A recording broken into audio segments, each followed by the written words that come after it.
Le débarquement de Normandie dans mon appart, chapitre 17.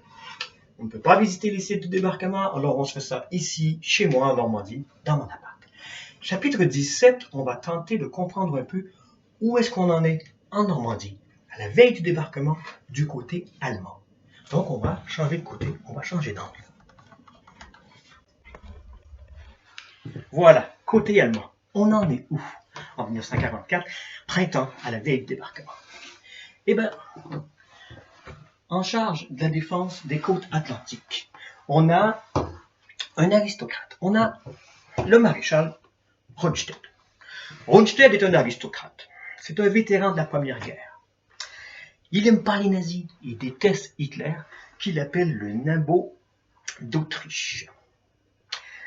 Sous ses ordres, on a le maréchal Rommel. Rommel, aussi connu sous le pseudonyme du renard du désert, à ne pas confondre avec Zorro. Il est supposément sous ses ordres, mais Rommel est un proche de Hitler. Le moins qu'on puisse dire entre ces deux hommes-là, Rundstedt et Rommel, c'est qu'il y a de la tension. On va rester poli, on va dire qu'ils s'entendent pas bien. Pour exemple, entre autres, ils ne voient pas les mêmes choses. Rommel, la première fois où il vient en Normandie, parce qu'il est en charge de la Norvège et des côtes normandes. La première fois qu'il y vient, quand il va sur la plage qui sera la plage de Omaha Beach, il déclare « c'est ici que le débarquement aura lieu, et très bientôt ».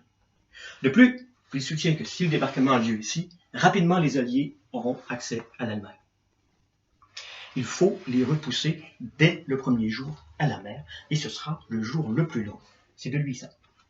Donc il préconise, toutes les forces doivent attendre ici. Rundstedt, de son côté, lui soutient, et il n'a pas tort. On n'a pas les forces en Normandie, en France, pour les attendre en un seul endroit. Laissons-les venir d'où ils viendront, nous les isolerons, et ils seront cuits. Ce n'est qu'une différence de tactique, mais ils sont tous les deux en charge, ne peuvent pas s'entendre, ne peuvent pas prendre de décision. Hitler va devoir intervenir. Il va prendre une décision qui sera un compromis, et ce sera compromis.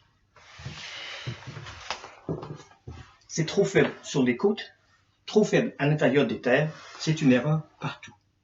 Il va leur fournir entre autres des divisions blindées, à quelques heures de la plage, à une demi-journée de la plage et à une journée de la plage. Rommel leur rappelle que dès le départ, les Alliés seront les maîtres du ciel et que ces divisions blindées-là ne pourront jamais aller au bord de la côte. Mais dans les hautes sphères, à Berlin, personne ne l'entend. Rommel est très amer. Il dit que s'ils ont eu autant de succès dans les débuts de la guerre, c'est parce que c'était une guerre de mouvement, une guerre rapide, la guerre Hitler, la Blitzkrieg. Et pour lui, dès le moment où on tombe en guerre statique, on est condamné à perdre. Rommel dit que dès le moment où on établit un mur, il y a un petit malin qui va savoir passer par-dessus ou à côté. Tout mur est condamné à l'échec. On en est là, au moment du débarquement, de la veille du débarquement de Normandie, on y arrive. Ça, c'est printemps 1944. Prochain chapitre, chapitre 18. On va enfin aborder le sujet de l'opération Overlord. On y arrive. Merci.